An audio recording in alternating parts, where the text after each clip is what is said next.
There are countless fascinating facts about movies out there, but there are also many useless random movie facts that make you think, why would I ever care about that?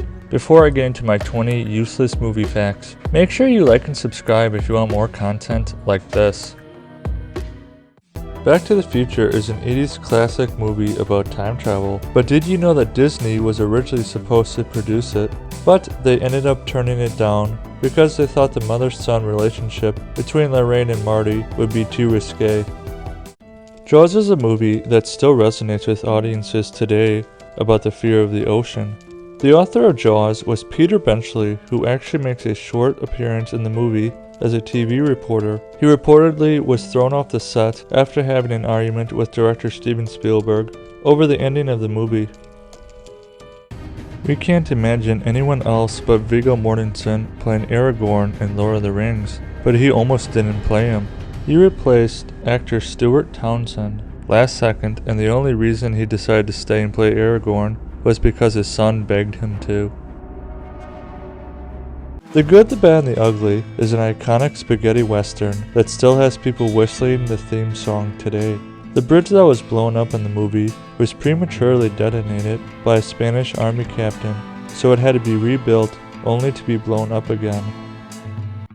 David Fincher's Fight Club is a cult classic that many people still love to this day.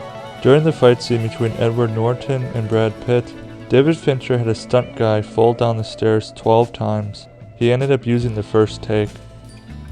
Some of the best movie scenes are the ones that were not planned. In the 90s movie Swingers, sirens are heard during the casino scene, which were cops coming to the set because the crew was filming without a permit. Casablanca is an absolute classic about World War II. Not only did this movie have a stellar cast, but memorable music.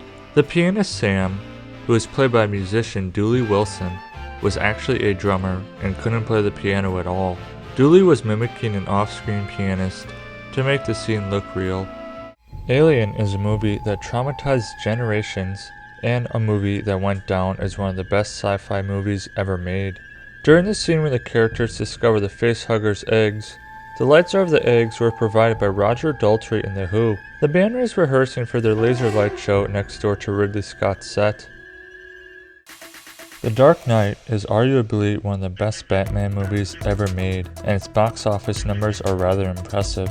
The Dark Knight made more money in its first 6 days in the US than Batman Begins made in its entire domestic run. Holy box office, Batman.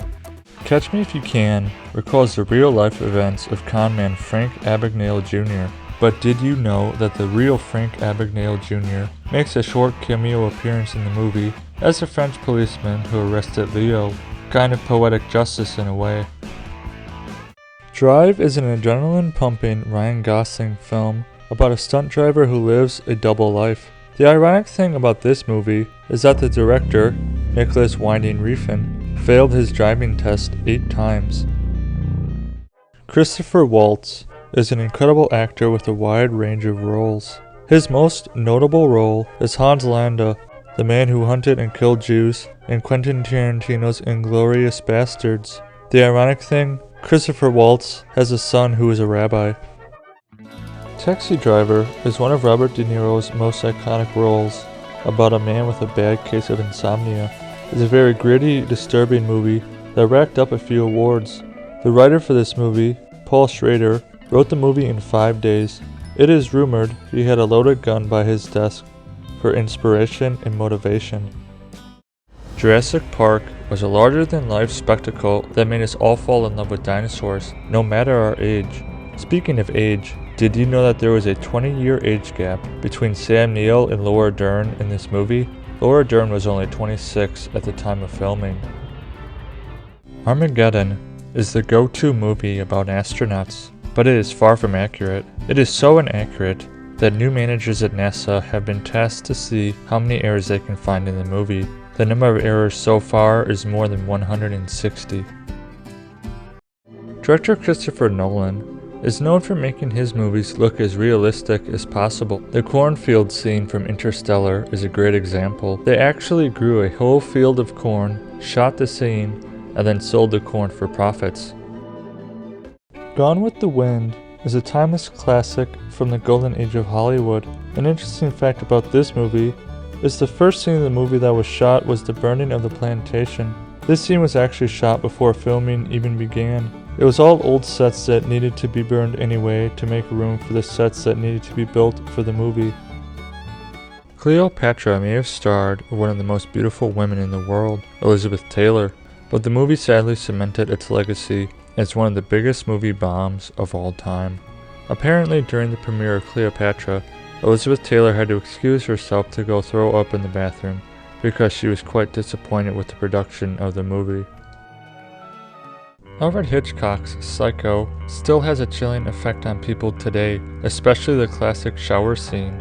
The blood used during this scene was actually chocolate syrup. Yummy! The movie Titanic was a massive undertaking for director James Cameron, but to give you an idea of just how massive it was, here's a comparison. The movie Titanic cost $200 million, $337 million today to make. It cost $7.5 million to build the Titanic back in 1912, which would be around $200 million today. So it costs more to make a movie about the Titanic than to build it. I hope you learned something random and useless from this video. Remember to like and subscribe if you want more content like this. See you next time.